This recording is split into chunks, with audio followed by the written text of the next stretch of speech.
the issue of bullying has been something that we've always talked about in work within early intervention, working in schools.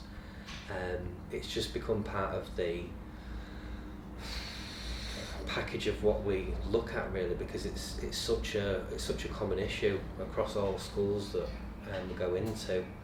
And I think it's no lack of trying from schools, trying to put support in place, trying all these different strategies. But I've seen the impact bullying can have on young people, how it can knock their confidence, how it can make them feel, how it makes them not reach out when that's the main thing we'd want young people to do, to reach out to their support networks, whether that be at home, school, friends. But when their confidence is feeling low because they've had things said to them or they've experienced bullying behaviour, some people go inwards and they don't want to share how they feel. And a big part of what we do in early intervention is talking about how you feel, learning to talk about how you feel, learning to recognise how you feel, and sharing that with the right adults that you trust or the right people that you trust. But it takes confidence to do that. I think adults forget sometimes, even for them speaking to new people can be difficult. So if your confidence is low or it's been knocked because you've experienced bullying behaviours, young people do struggle to share how they feel. So the whole idea of the video is helping encourage young people to talk about any bullying experiences, to share how they feel and to understand how they can get support and how they can tackle it.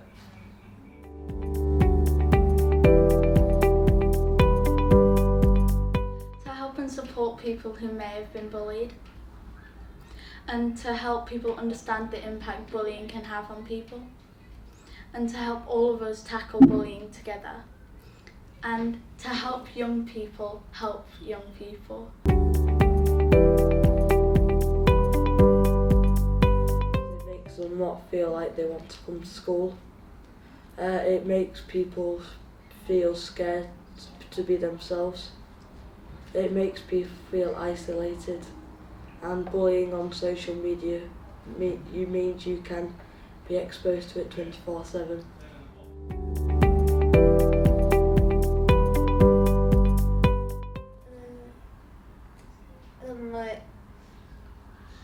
Their grades will go down and they'll feel like, oh, I can't talk to the teacher about it because I'll get really hurt and I can't do my work, otherwise they're going to think something's wrong. So if I do as little work as I can, then I'll feel more happy about it.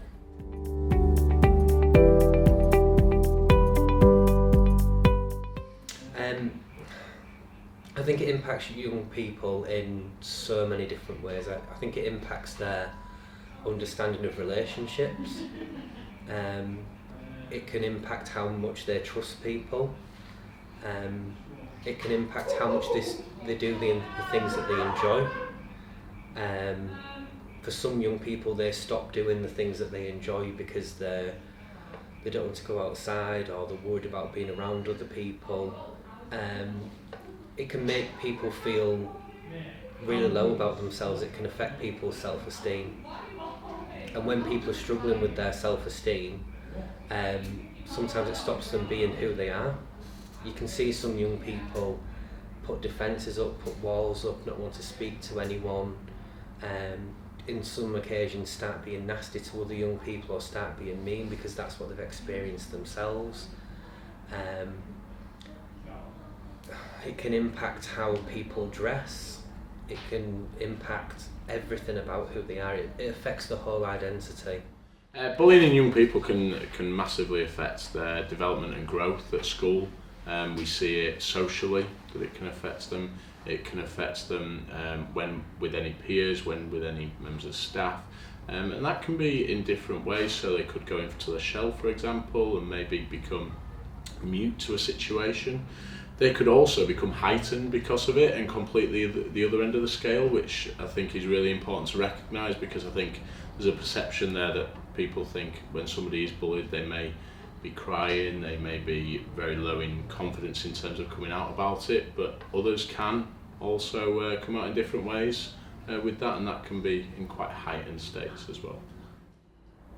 Working as an ELSA, so I spoke to lots of people, lots of students in school, range from year 7 to year 11, and you can see the impact to the kids, not only just the physically, sometimes can be physical, and most of the time it's the emotional, it's the psychological impact to them. Definitely have impact on their confidence, self-esteem, and also they found sometimes confusing and don't know what to do, how to deal with conflicts, and lots of time they start to doubt themselves and think they've got the problems themselves, which I think in a long term can develop into long-term mental health issues, and that can carry on to the adulthood. So I think bullying is serious.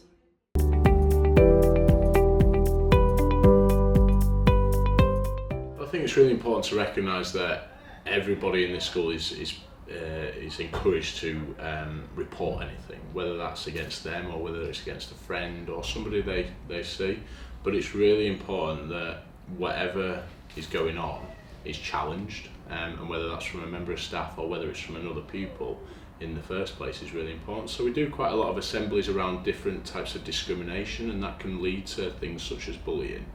And it's really important that we recognise there that students, if they're confident enough to do so at the time, challenge that, but if not, that they report it so that the appropriately trained staff can support them in their progression and development at school, but also to rebuild those relationships. Sometimes we might do restorative practices with pupils that have received bullying or received incidents such as bullying. I personally don't suggest individuals, students, to attack, bully themselves, because they might be in a vulnerable position. They might not know what to do is the best to solve that problem. So I do suggest young individuals to speak to a trusted adult, and if there is anything on their mind, they are concerned. Obviously, they also need to build their confidence up and to be able to stand up for themselves and be assertive and to say no to bullies.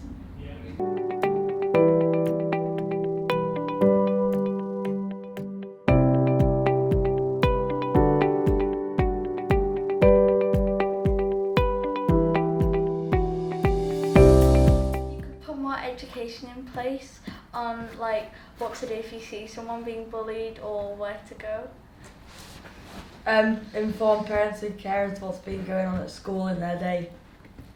Let's support the bully by saying, is there anything going on at home that you'd like to talk about?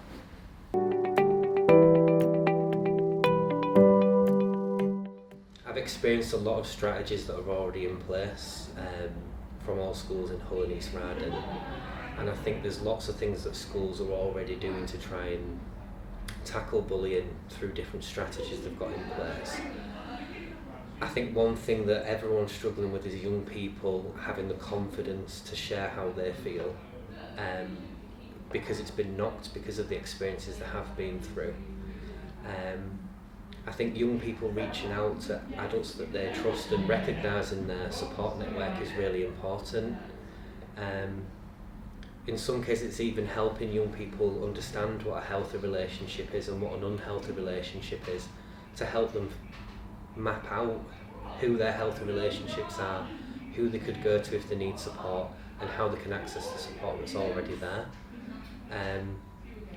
But young people understanding relationships and how to manage how they feel at the earliest opportunity is the whole point of early intervention.